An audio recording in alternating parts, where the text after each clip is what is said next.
Atlanta by Joe Duffy. He's a sports handicapper with offshoreinsiders.com. Joe, good to see you. But really what Seattle's biggest worry is on the defensive side, where they're going to be enforcing the 5-yard chuck rule this year. Most experts I trust, and I'm talking about guys that are former players that are now talking heads on TV or satellite radio, they believe that that 5-yard chuck rule is going to affect Seattle's defense the most. So I think that's really the biggest question for Seattle this year.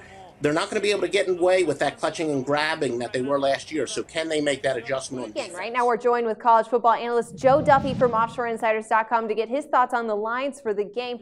Now, Joe, well, Megan, truthfully, I think the biggest play here is going to be on the under. Both of these teams, as you kind of indicated, they're run-oriented. Air Force, of course, they love to run the ball. We are previewing Week 17 in the NFL right now with Joe Duffy from offshoreinsiders.com. I do agree with you there, Peter. Remember what I always say, the most overrated statistic when it comes to spread handicapping is straight-up record. San Diego's been pretty competitive in a lot of their losses, 7 losses by 7 or less. Another loss was by 8 points.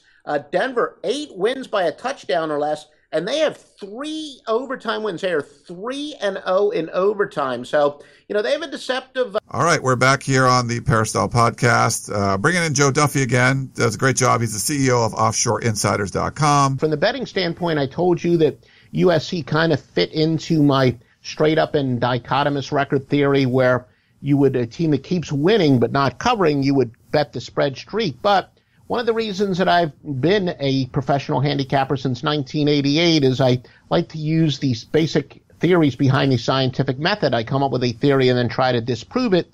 And I did find that teams with an 800 or better straight-up winning percentage and on a 4-game or more spread skid are 40-21 against the spread as long as they're not home favorites. So that does say that USC will cover this week. Check in, find out what's on the line with Joe Duffy from mybookie.ag. BYU, as you know, they certainly struggled this year. They're 0-4 against the spread, 1-3 straight up. And one of the great things I love about my computer software is I get the test theories. And and like 10, 15 years ago when computer software wasn't quite as good, I probably would have been all over BYU because I would say this is the type of situation where they would benefit from a bye. They play the 6th toughest schedule in the country. Coming on in to Purple for the Win for his weekly spot is Joe Duffy, Offshore Insiders. And the Vikings are 3-point favorites going in currently at mybookie.ag. Didn't they open at 3.5 in some spots? Yeah, it's actually... mybookie.ag and in other books, it varies on the juice. That's very important because you kind of get the little number after that where I see you can get the Vikings for as little as 3 minus 105, but if you lay 3.5, you're going to get back juice. So it's not always, a straight line, but yeah, it did open up at 3.5 and plus 100, which meant you could bet even money if you were betting the Vikings, and you would have to bet 120 if you were betting the Eagles plus the 3.5. Yeah.